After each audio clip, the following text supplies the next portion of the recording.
There's millions of people in this world. Millions. And yet, we represent a partial quarter of that. Well, did I say quarter? We make up that.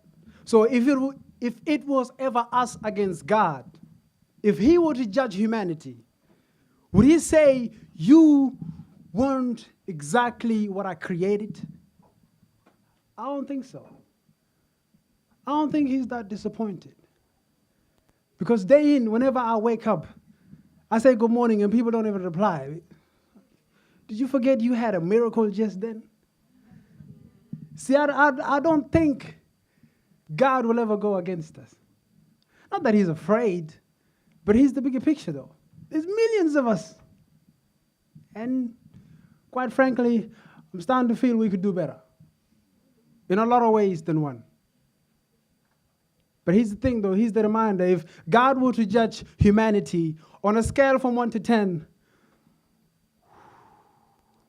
I don't think we would meet the expectations because we've created toys. And I'm pretty sure you remember this, Hiroshima. Yeah, that was awful. And yet, we talk about the future, and we are creating weapons that will wipe that future out in a matter of seconds. I'm talking about atomic bombs. I'm talking about nuclear weapons, things that don't really empower us, things that are yet to destroy millions of us. See, time and again, I feel God really should be disappointed. But hey, I don't think he's really that disappointed after all. Because I've just had a niece, and she's a wonderful little thing. I just think about it every now and again and wonder. It's not to prove God wrong that we are mess-ups. It's the other way around. Maybe, just maybe, God thinks we could do better. Maybe another day we'll live. God thinks they can prove me wrong. So it isn't about us getting all knotted up.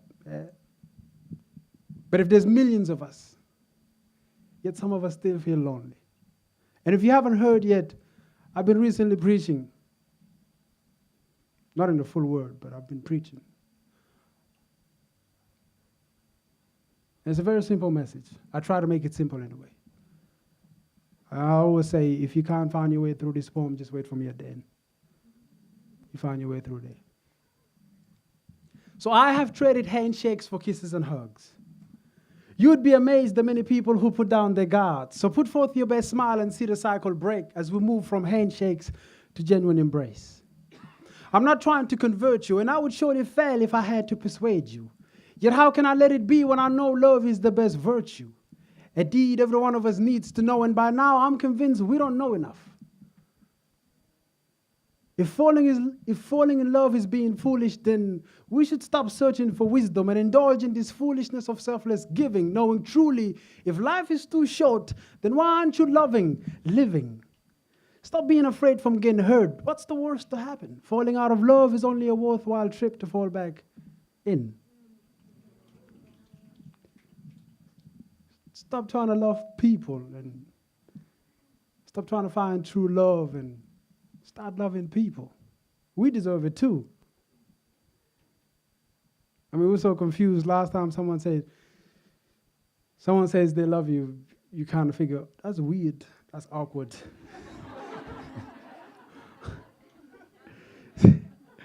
But only children have the courage to let loose such magical words onto adults too busy to even ponder the meaning.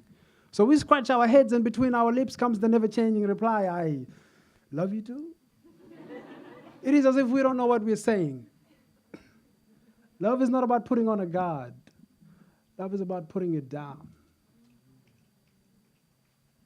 Love is not about whether or not someone is going to come and save you, because you will never drown.